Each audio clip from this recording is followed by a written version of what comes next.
The coffee shop on Maple Street had seen better days. Its worn leather booths and chipped ceramic mugs spoke of decades serving the working-class neighborhood, a place where construction workers grabbed morning coffee and nurses stopped by after double shifts.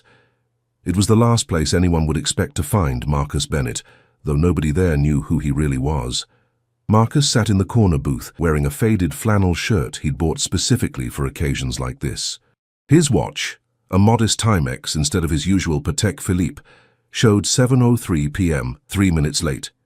He'd learned that arriving exactly on time seemed too eager, too polished. Real people, people who worked actual jobs and worried about rent, they ran a few minutes behind. This was his 9th blind date in 4 months, each one arranged through well-meaning friends who knew him as Mark, the guy who worked construction and drove a 15-year-old pickup truck. They didn't know about the Bennett Technologies empire, the Forbes profile, or the penthouse overlooking the city skyline.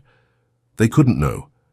Every woman who discovered his real identity had transformed before his eyes, their laughter becoming calculated, their questions probing for net worth rather than character. The door chimed. Marcus glanced up and felt his carefully practiced indifference falter. She wasn't what he expected. Most of his dates arrived in designer clothes, trying to look casual, their makeup perfect, their smiles bright and hungry. This woman wore nurses' scrubs decorated with cartoon characters, her dark hair pulled back in a practical ponytail. She had the kind of tired eyes that came from real exhaustion, not a long day at the spa. She scanned the coffee shop with the efficiency of someone who didn't have time to waste. "Mark?" she called out, her voice carrying a hint of uncertainty. Marcus stood, nearly knocking over his coffee mug. "That's me. You must be Rachel." Rachel Morgan crossed to his booth with quick steps, sliding into the opposite seat. "I'm so sorry I'm late. My shift ran over, and then I had to pick up my daughter from my neighbor's place, and traffic was—" She stopped herself, laughing slightly. "Sorry, I'm rambling. It's been one of those days." "No problem at all," Marcus said, genuinely meaning it. "Tough shift." "Pediatric ICU," Rachel explained, waving down the waitress. "We had a little boy come in this morning, car accident. He's stable now, thank God, but—" She trailed off, and Marcus saw the weight of the day in her shoulders. "Anyway, coffee. I need coffee." The waitress, a woman named Dolores who'd served Marcus on previous dates at this location, brought over a pot. "The usual, honey?" she asked Rachel with obvious familiarity. "You're a lifesaver, Dolores." Rachel wrapped her hands around the mug like it was a life preserver. "So, Mark, construction, right? That's what Jennifer told me." Marcus nodded, sticking to his script. "Framing, mostly. Residential buildings. It's good work." "Hard work," Rachel corrected, noticing his hands. They were too smooth, he realized suddenly. He'd forgotten to rough them up this time. "My dad was a carpenter. I remember how his hands always looked like he'd been in a fight with sandpaper and lost." "Office days are easier on the hands," Marcus improvised quickly. "I'm actually doing more project management lately. Less time with the tools, more time with the paperwork." Rachel studied him for a moment, and Marcus felt an uncomfortable flutter in his chest. Her gaze was direct, assessing, but not in the calculating way he'd grown accustomed to. She was simply trying to figure out if he was worth her extremely limited time. "Can I be honest?" Rachel asked suddenly. "Please." "I almost cancelled tonight. My daughter Sophie, she's 5, she had a rough day at kindergarten. Some kids were teasing her about not having a dad around, and she came home crying. I spent an hour just holding her, and then my neighbor, Mrs. Chen, she insisted I keep this date. Said I needed to remember I'm a person too, not just Sophie's mom." Rachel paused, taking a long sip of coffee. "But I'm going to be straight with you. I don't have time for games. I work 50-hour weeks, I'm raising a little girl on my own, and I'm drowning in student loans from nursing school. If you're looking for something casual or fun, I'm not your person." The speech should have sent Marcus running. It was the opposite of the carefree, available women he usually encountered. Instead, he found himself leaning forward, genuinely interested for the first time in months. "I appreciate the honesty," he said. "And for what it's worth, I'm not looking for casual either." "Really?" Rachel raised an eyebrow. "Because Jennifer mentioned you've been on a few dates recently. She seemed to think you were quite the eligible bachelor in the neighborhood." Marcus felt heat creep up his neck. His friend Jennifer, who ran the community center and had set up several of these dates, might have oversold his desirability. I've been looking for something real. It's been harder than I expected. Join the club, Rachel said with a wry smile. Every guy I've met in the past year either runs when they hear I have a kid, or they stick around for exactly 2 dates before ghosting. One guy actually told me I had too much baggage for him to deal with. Then he was an idiot. The words came out more forcefully than Marcus intended, but Rachel's smile widened into something genuine and warm. You haven't met my baggage yet, she joked. Sophie's amazing, but she's also 5, which means she has opinions about everything from what color socks I wear to whether the moon is made of cheese. Spoiler alert, she's convinced it's mozzarella. Marcus laughed, a real laugh that surprised him. Smart kid. Mozzarella is the most logical cheese for moon construction. They talked for 2 hours. Rachel told him about Sophie's obsession with butterflies, about the hospital where she worked, about her dreams of eventually becoming a nurse practitioner. Marcus, sticking to his construction worker persona, invented details about job sites and difficult contractors, hating each lie but unable to stop himself. The truth, that he owned a tech company worth billions, that his project management involved international deals and board meetings, felt impossible to confess now. I should get going, Rachel said finally, glancing at her phone. Mrs. Chen is wonderful, but she's 73 and probably ready for bed. Of course. Marcus stood with her, pulling out his wallet to pay for their coffee. Rachel was faster, slapping a $10 bill on the table. We split it, she said firmly. I don't need anyone paying my way. It was such a small amount of money, Marcus probably spent more on a single cup of coffee at his office, but her pride was evident. He nodded, adding his own 10 to the table. Outside the coffee shop, the evening air was cool. Rachel pulled a worn cardigan tighter around her shoulders. I had a really nice time, she said, and Marcus could tell she meant it. Would you want to do this again? Maybe meet Sophie? I know that's fast, but I don't have the luxury of dating for months before introducing someone to my daughter. If this is going anywhere, she needs to be part of the equation. Marcus felt something crack in his chest. Every instinct screamed at him to tell her the truth right now, before this went any further. But looking at Rachel's hopeful, tired, genuine face, he couldn't bring himself to risk the transformation he'd seen so many times before. I'd love to meet Sophie, he heard himself say. Rachel's smile could have powered the entire city. Saturday afternoon, there's a free butterfly exhibit at the Natural History Museum. Sophie's been begging to go, but I've been working every weekend. I managed to get this Saturday off. The Natural History Museum, Marcus repeated slowly. The Natural History Museum where the Bennett Wing had just opened, funded by a $50 million donation from his company. Where his photograph hung in the main entrance hall, next to a plaque thanking the generous support of Marcus Bennett and Bennett Technologies. That's perfect, he managed to say, his mind already racing through how he could possibly pull this off.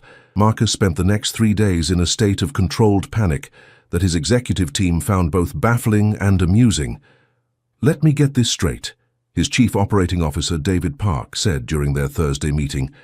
You want us to remove your photograph from the museum entrance. Temporarily relocate it, Marcus corrected, pacing his corner office. Just for Saturday afternoon. And the plaques, all of them in the Bennett Wing. The wing that's literally named after you. Can we temporarily cover the signage? David stared at him like he'd suggested selling the company for $1. Marcus, what is going on?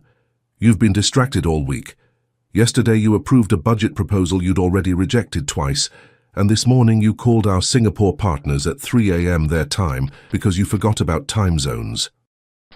Marcus sank into his leather chair, rubbing his temples. Through the floor-to-ceiling windows, the city sprawled beneath him, a kingdom he'd built from a college dorm room and a good idea.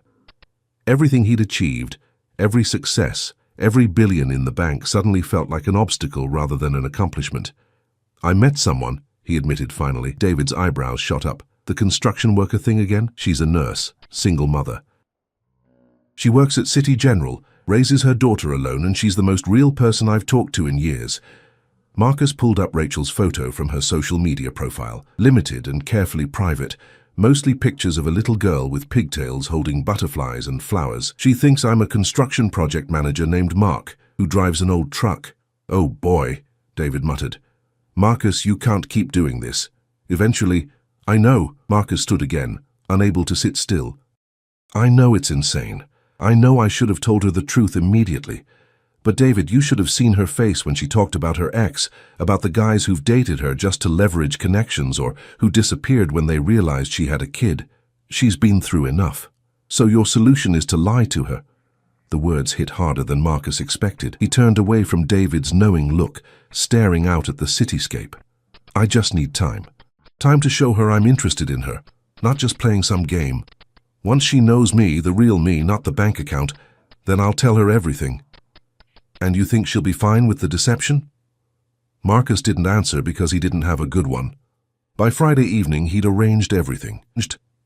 The museum director, an old college friend named Patricia Holmes, had been surprisingly understanding after Marcus explained the situation, or at least a version of it that made him sound less insane. You're lucky the Bennett wing is set up modularly, Patricia told him over the phone. We can rotate those panels overnight. Your photo will be in storage for the weekend. But Marcus, this is absolutely the last time I'm doing something like this. If you want to date someone while pretending to be poor, might I suggest not taking them to buildings you donated? Point taken, Marcus said. I owe you one.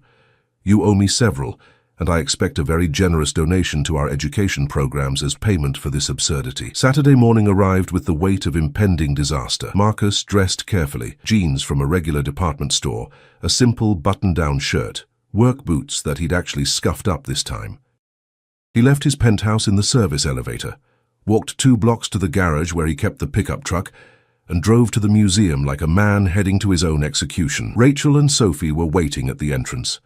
The little girl wore a purple dress, covered in butterfly prints and light-up sneakers that blinked with every step. Her hair was pulled into 2 ponytails tied with ribbons, and she clutched a small stuffed butterfly toy. "Mark!" Rachel waved, and Marcus felt his stomach twist with guilt at the fake name. "Hi," he managed, walking over. He crouched down to Sophie's level. "You must be Sophie. Your mom told me you're a butterfly expert." Sophie regarded him with the solemn suspicion of a 5-year-old meeting a stranger. "Are you my mummy's friend?" "I hope so," Marcus said honestly.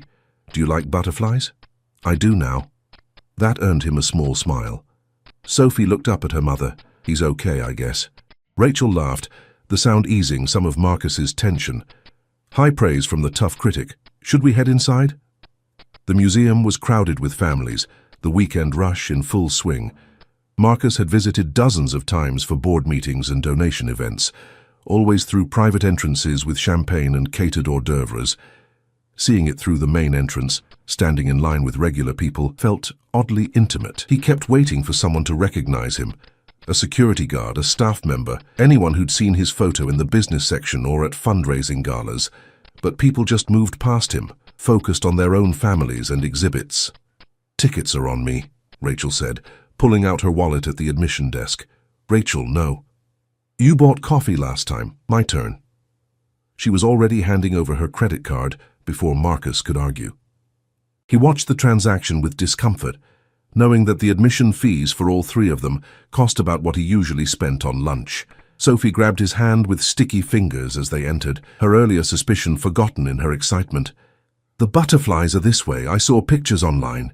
She dragged him through the main hall, Rachel following with an amused smile. Marcus barely had time to note with relief that the photograph rotation had worked. His face was nowhere in sight, replaced by a generic museum banner. The butterfly exhibit was spectacular, a climate-controlled conservatory filled with hundreds of species. Sophie's eyes went wide as a blue morpho landed on her shoulder. Mom, look!" She stood perfectly still, afraid to breathe. Rachel had her phone out instantly, snapping photos. "You're a butterfly perch, baby." Marcus watched them, something unfamiliar settling in his chest. Rachel's joy in her daughter's happiness was pure and uncomplicated. There was no performance here, no angle, no attempt to impress anyone, just a mother and daughter having a simple, perfect day. "Look at that one," Sophie pointed to a monarch butterfly feeding on flowers. "They migrate thousands of miles, you know. All the way to Mexico." "How did you get so smart?" Marcus asked. "Books," Sophie said matter-of-factly, "and Miss Peterson at school. She knows everything about insects." They spent 2 hours in the exhibit, Sophie narrating facts about every species they encountered. Rachel took what must have been 100 photos, her face glowing with happiness. Marcus found himself relaxing, almost forgetting the elaborate deception that made this moment possible, until they left the butterfly exhibit and Sophie spotted the gift shop. "Mom, can we look, please?" Rachel hesitated, and Marcus saw the calculation cross her face. Budget versus daughter's happiness, the eternal parental math problem. "Just looking, Soph. We can't buy anything today." The gift shop was full of butterfly merchandise, plush toys, books, educational kits. Sophie gravitated immediately to a butterfly growing kit, complete with caterpillars and everything needed to watch them transform into butterflies. "This is so cool," she breathed, holding the box like treasure. Then she carefully read the price tag and put it back on the shelf without being asked. Marcus felt something break inside him. The kit cost $45. Pocket change, literally nothing to him. He could buy every item in this shop without blinking. But Rachel had said they couldn't afford it, and Sophie, at 5 years old, understood and accepted that without complaint. "Sophie," he said gently, "what if I got that for you, as a gift for being such a great butterfly tour guide today?" Sophie's face lit up, but Rachel stepped in immediately. "Mark, that's really sweet, but we can't accept." "Please," Marcus said, meeting her eyes. "It's just a gift, nothing more." Rachel looked torn, pride warring with her daughter's hopeful expression. Finally, she nodded slowly. "Okay. But Sophie, what do you say?" "Thank you." Sophie hugged the kit to her chest, beaming. Marcus paid for the kit, and they walked outside into the afternoon sunshine. Sophie chattered about the butterflies the whole way to Rachel's car, a Honda Civic with a dented bumper and a child seat in the back. "Thank you for today," Rachel said softly, while Sophie climbed into her car seat. "Really? She hasn't been this happy in weeks." "Neither have I," Marcus admitted, and it was the most honest thing he'd said all day. Rachel smiled, stepping closer. For a moment, Marcus thought she might kiss him, and he desperately wanted her to, while simultaneously dreading it, because it would all be based on a lie. Instead, she squeezed his hand. "Same time next week? Maybe just the two of us?" Mrs. Chen offered to watch Sophie, and there's a nice restaurant downtown I've been wanting to try. Nothing fancy, just good food. "I'd love that," Marcus said, even as his mind catalogued all the ways a restaurant date could expose him. As Rachel's car pulled away, Sophie waving enthusiastically from the back window, Marcus stood in the parking lot, feeling like two different people were fighting for control of his life, and he had no idea which one deserved to win. The restaurant Rachel chose was a small Italian place called Angelo's, tucked into a neighborhood Marcus had never visited, despite living in the city his entire life. It was the kind of establishment with checkered tablecloths, Chianti bottles used as candle holders, and a menu handwritten on a chalkboard. The smells of garlic and fresh bread filled the air, and every table seemed occupied by families who'd been coming here for generations. Marcus arrived first, his anxiety reaching new heights. He'd spent the past week deflecting calls from his attorney about a merger, missing 2 board meetings, and generally behaving like someone having a sustained mental breakdown.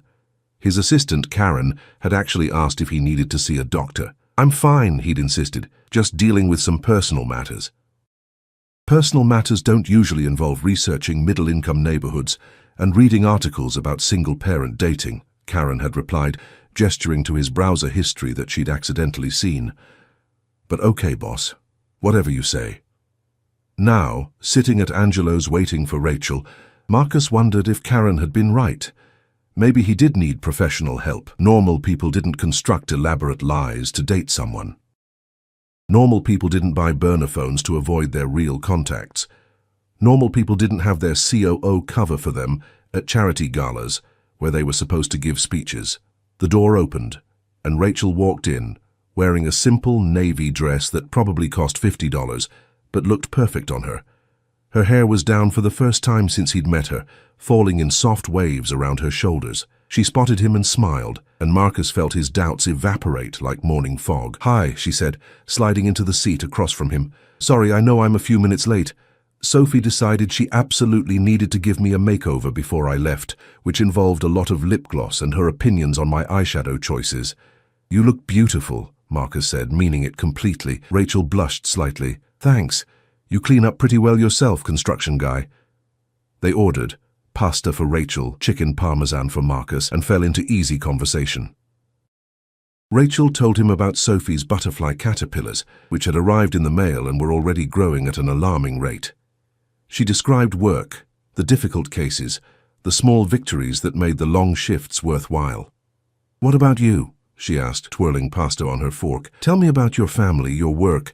I feel like I've been monopolizing all our conversations with Sophie stories." Marcus had prepared for this, rehearsed his constructed backstory. Parents who'd passed away, true. No siblings, also true. Working his way up in construction, complete fiction. But sitting across from Rachel, seeing the genuine interest in her eyes, the lies felt heavier than ever. "My parents died when I was in college," he said, sticking to the truth where he could. "Car accident. After that, I threw myself into work. Built up my career, focused on success." He paused, choosing his next words carefully. Maybe too focused.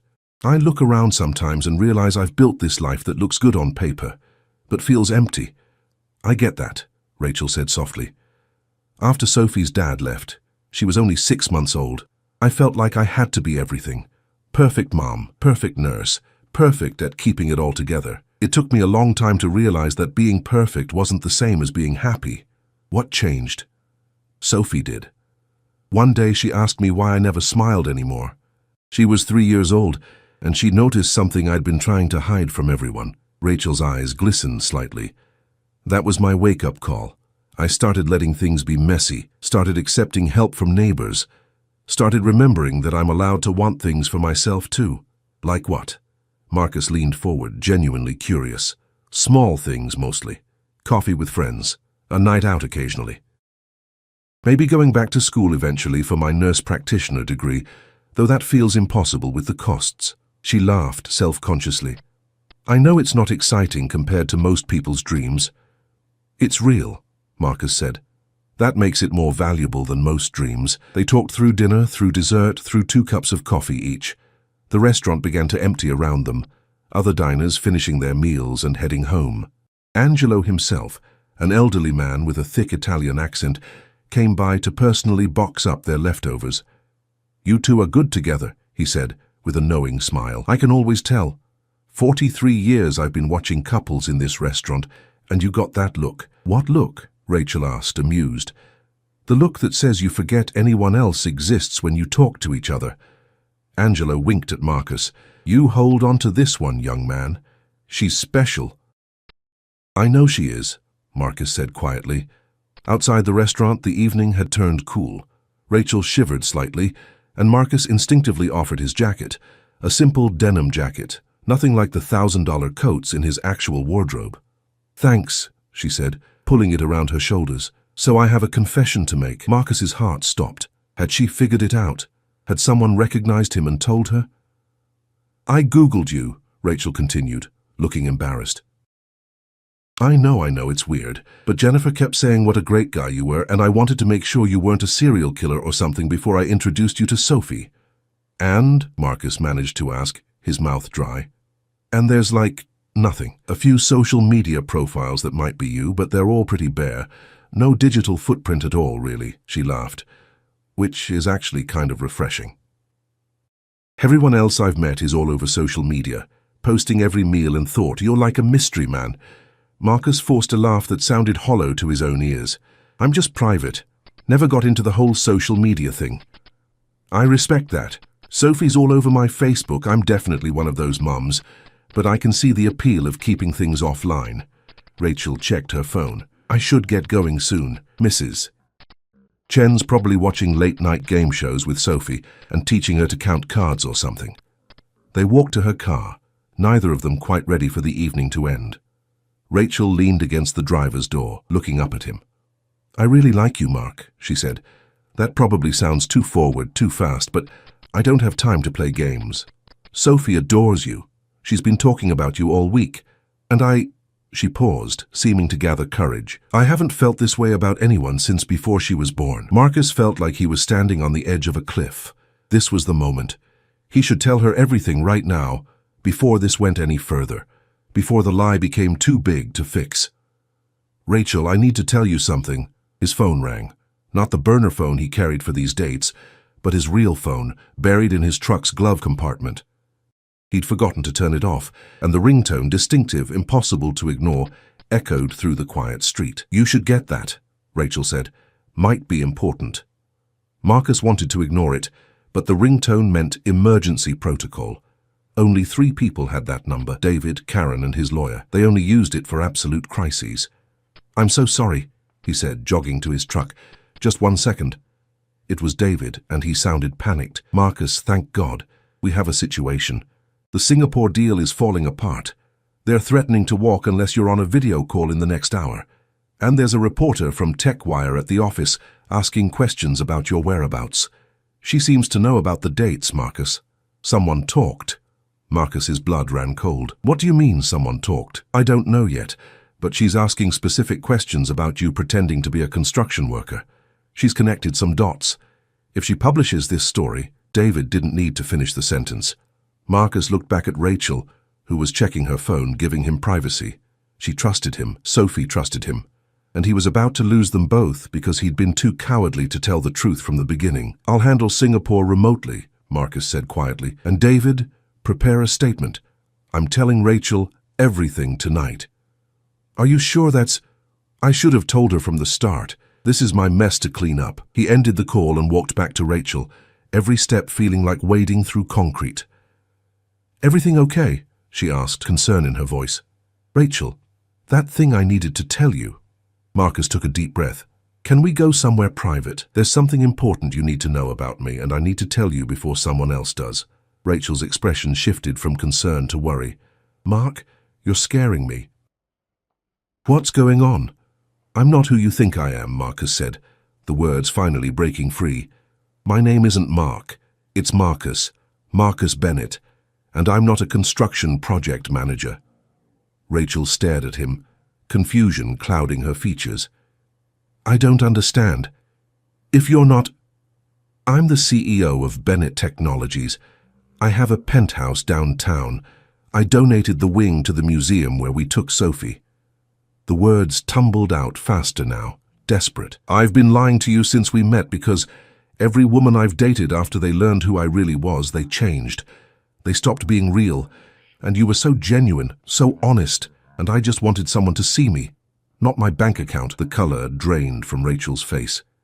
She took a step back, and Marcus saw the moment everything broke between them. "You've been lying to me this entire time?" Her voice was barely a whisper. "About your name? Your job? Everything?" "Not everything. My feelings for you are real. What we had tonight, that was all real. How dare you?" Rachel's voice turned sharp, angry tears springing to her eyes. "I told you I didn't have time for games. I introduced you to my daughter. Sophie made you a drawing at school this week because she thought you were special. And you've been playing pretend this whole time? Rachel, please, I trusted you." She was crying now, fumbling for her car keys. "I actually thought... God, I'm so stupid. You probably think this is hilarious. Poor single mum nurse falls for the billionaire playing dress-up. It's not like that at all. Rachel, if you'd just let me explain..." "Explain what?" "That you're a liar. I already figured that part out." She yanked open her car door. "Stay away from me. Stay away from Sophie. I mean it, Marcus. We're not some experiment for you to feel normal." "Rachel..." But she was already in her car, engine starting. Marcus watched her drive away, taillights disappearing into the night, and felt like his entire world was collapsing around him. His phone rang again. David, probably with more disasters to manage. But Marcus just stood there in the empty parking lot, finally understanding that all the money in the world couldn't fix what he'd just destroyed. Marcus spent 3 days in a fog that alarmed everyone around him. He stopped showing up to the office entirely, communicating only through terse emails that handled the bare minimum of business. The Singapore deal collapsed, a $50 million loss that he barely registered. David tried calling 17 times before giving up and handling the fallout himself. The penthouse felt like a museum, all expensive furniture and empty space. Marcus found himself driving past Rachel's neighborhood in the old pickup truck, never stopping, just circling like a ghost, haunting his own mistakes. He saw her once, leaving for work in her scrubs, and the exhaustion in her shoulders made his chest ache.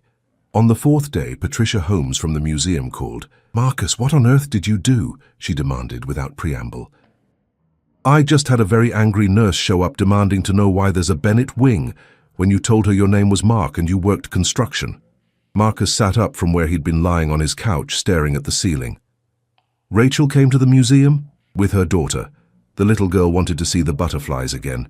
Rachel saw your photograph, the one we rotated back into place, and apparently put two and two together. Patricia's voice softened slightly. She was crying, Marcus. That beautiful little girl kept asking why her mommy was sad. The image hit Marcus like a physical blow. What did you tell her? The truth. That you're a generous donor who made the butterfly exhibit possible. That you've funded children's education programs across the city. That you're actually one of the good ones, despite being an absolute idiot about dating. Patricia sighed. She didn't want to hear it. But Marcus, she asked questions. About your charitable work, about the hospital wing you funded at City General. I funded a wing at her hospital? 3 years ago, the pediatric ICU where she works. Your donation upgraded their equipment, hired additional staff, saved countless children's lives, including apparently a little boy who came in last week from a car accident. Marcus remembered Rachel mentioning that case on their first date, the boy who'd stabilized, who'd survived. Survived in a facility that his money had improved, equipment his donation had purchased. She doesn't know that part, Patricia continued. I didn't tell her because I figured you should, if you're brave enough. After hanging up, Marcus sat with this information for a long time. Then he called David. I need you to arrange something, Marcus said, and I need your honest opinion on whether I'm being a stalker or genuinely trying to make amends. Those two things aren't mutually exclusive with you lately, David replied dryly. What's the plan? Marcus told him. David was silent for a long moment. That's either the most romantic gesture I've ever heard or a restraining order waiting to happen, David finally said. But for what it's worth, I think you should try. You've been miserable, and I've never seen you care about anything the way you care about her. The setup took 2 days. Marcus called in every favor he had, moved mountains and spent money in ways that felt purposeful for the first time in years. And then, on Saturday morning, he drove to Rachel's neighborhood and knocked on her door. She answered in sweatpants and an old t-shirt, her hair in a messy bun. When she saw him, her expression turned icy. I asked you to stay away. I know, and after today, if you still want me gone, I'll disappear completely. Marcus held up his hands, showing he wasn't carrying anything threatening. I just need 30 minutes, please. Sophie's inside. I know. That's why I brought this. He gestured to his truck, where the back was loaded with 3 large boxes. The caterpillars should be turning into butterflies soon. I thought Sophie might like to release them somewhere special. Rachel's jaw tightened. You can't just buy your way into our lives. I'm not trying to. I'm trying to apologize properly. To both of you. Marcus met her eyes. 30 minutes, Rachel. Then I'm gone if that's what you want. Rachel looked back into her house where Marcus could hear children's cartoons playing. Finally, she sighed. Fine, 30 minutes. But if Sophie gets upset, you leave immediately. Agreed. Sophie appeared at the door, clutching her stuffed butterfly. Her eyes widened when she saw Marcus. Mommy, is that Mark? His real name is Marcus, baby, Rachel said gently. And he has something to tell us. They sat in Rachel's small living room, Sophie between them on the couch. The apartment was modest but warm, filled with Sophie's artwork and photographs. Marcus noticed a picture of Rachel in her nursing school graduation gown beaming with pride, a baby Sophie in her arms. Sophie, Marcus began, his throat tight, I need to apologize to you. I told your mom my name was Mark, but my real name is Marcus. I wasn't honest and that was wrong. I'm very sorry. Sophie frowned, processing this. Why did you lie? Because I was scared, Marcus admitted. Sometimes grown-ups make mistakes because they're afraid. That doesn't make it okay, but that's the truth. Were you scared of us? The question hit hard. No, sweetheart. I was scared you'd stop liking me if you knew something about me. Sophie considered this with 5-year-old seriousness. My friend Mia's dad lied about eating all the cookies once. He got in big trouble. I bet he did. Lying usually gets us in trouble, doesn't it? Uh-huh. Sophie looked at her mother. Is Marcus in big trouble? Yes, Rachel said firmly. Very big trouble. Okay. Sophie seemed satisfied with this answer. Can we still let the butterflies go? Marcus glanced at Rachel, who gave a small nod. Actually, I found a really special place for that. if your mom says it's okay. 20 minutes later, they pulled up to City General Hospital. Rachel's confusion turned to shock as Marcus led them not to the main entrance, but to a side door marked Pediatric ICU Staff Only. Marcus, what? The door opened, revealing Patricia Holmes and 3 hospital administrators. Behind them, through large windows, was a newly constructed rooftop garden filled with flowers, butterfly bushes and small trees. Children in hospital gowns were already there with their families, some in wheelchairs, some with IV poles, all of them pointing excitedly at the space. "What is this?" Rachel whispered. One of the administrators, a woman named Dr. Chen, stepped forward. "Ms. Morgan, Mr. Bennett approached us earlier this week with a proposal. He wanted to create a butterfly garden specifically for our pediatric patients, a place where they could experience nature during their recovery. He expedited construction, personally oversaw the design, and ensured every plant was safe for children with various medical conditions." Marcus watched Rachel's face cycle through emotions: confusion, realization, wonder. Sophie was already pulling toward the garden, eager to see. "The butterflies from Sophie's kit," Marcus said quietly. "I thought they deserved somewhere meaningful to start their lives, somewhere that could bring joy to other kids who need it." Dr. Chen smiled. "Mr. Bennett also didn't tell you that he's responsible for most of the equipment in our PICU. The ventilator that saved that little boy from the car accident last week. That was from the Bennett Foundation, as were the monitors, the ultrasound machines, and the funding for 2 additional nursing positions, one of which might be yours soon if you're interested in that nurse practitioner program." Rachel's eyes filled with tears. "What? The hospital will cover your tuition," Dr. Chen continued. "Mr. Bennett established a scholarship fund for our staff members pursuing advanced degrees. You were already on our list of candidates before he ever met you. Your supervisors have been recommending you for months." "I didn't know that," Marcus said quickly. "I swear, Rachel, I only learned about it yesterday when I was researching the hospital. This was all in motion before we met." Sophie tugged on Marcus's hand. "Can we let the butterflies go now?" The garden was everything Marcus had envisioned, a small paradise 30 stories above the city streets. Children gasped as Sophie carefully opened the habitat container, and newly formed butterflies emerged, their wings still drying in the sunlight. They fluttered among the specially chosen flowers, landing on outstretched fingers and bringing squeals of delight. Marcus hung back, letting Rachel and Sophie have this moment. But then he felt a small hand slip into his. Sophie, eyes tracking a monarch butterfly, squeezed his fingers. "This is the best place ever," she said seriously. "Thank you, Marcus." His throat closed up. "You're welcome, sweetheart." Rachel was crying openly now, watching her daughter laugh with other children as butterflies danced around them. She walked over to Marcus, her expression complex, still hurt, still angry, but something else too. "You can't fix lies with grand gestures," she said. "I know. You should have told me the truth from the beginning. I know that too. But this," she gestured at the garden, at the children, at Sophie releasing butterflies with a little boy in a wheelchair. "This isn't about us, is it? This is just who you are." Marcus shook his head. "I've been writing checks for years, Rachel, putting my name on buildings and going to galas and telling myself I was making a difference. But I was disconnected from it all. Meeting Sophie, you reminded me why any of it matters. These kids, your work, the real impact, I'd forgotten to see it."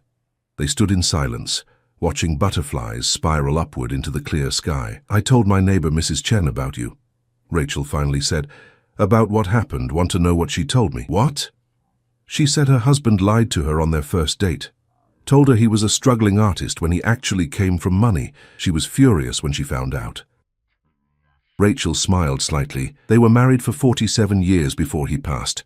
She said the lie was wrong, but his fear was human, and that I should ask myself if I was angrier about the deception or about having my walls breached by someone who actually saw me." Marcus's heart hammered.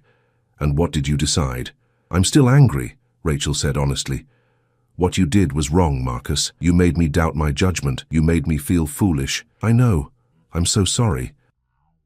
But I also understand why you did it. And I've been thinking about something you said at the restaurant, about building a life that looks good on paper, but feels empty." She turned to face him fully. I think maybe we're both scared of letting people see who we really are. I hide behind being strong and independent because I'm terrified of being vulnerable again. You hide behind a fake name because you're terrified people only want your money. So where does that leave us? Rachel was quiet for a long moment, watching Sophie chase butterflies. I think it leaves us with a choice. We can let fear win, protect ourselves, stay safe. Or we can be brave enough to try again, honestly this time. I want to try, Marcus said immediately. I want to know everything about you, your real dreams, not just the small ones you think are safe to share. I want Sophie to teach me about butterflies and mozzarella moons.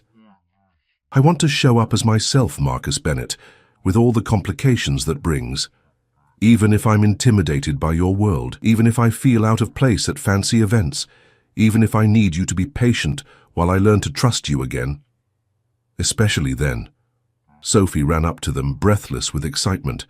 Mommy, Marcus, did you see? The butterflies are staying in the garden. Dr. Chen says they're going to have babies here and everything. Rachel laughed, wiping her eyes. I saw, baby. It's beautiful. Can Marcus come to dinner at our house tonight? Sophie asked. Please, I want to show him my butterfly book collection. Rachel looked at Marcus, a challenge and an invitation in her eyes. Can you handle macaroni and cheese and a 5-year-old's butterfly lectures? It sounds perfect, Marcus said, and meant it completely.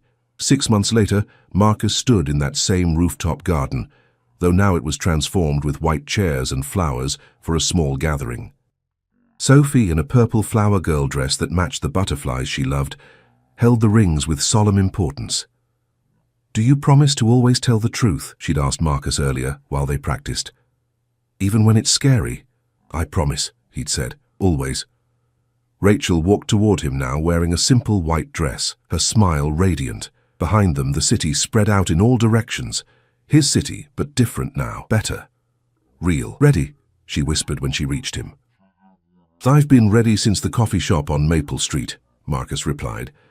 And as they exchanged vows surrounded by butterflies and the children whose lives the garden touched, Marcus realized that the truth wasn't what he'd feared losing. The truth, messy, complicated, and perfectly imperfect, was what had finally set him free.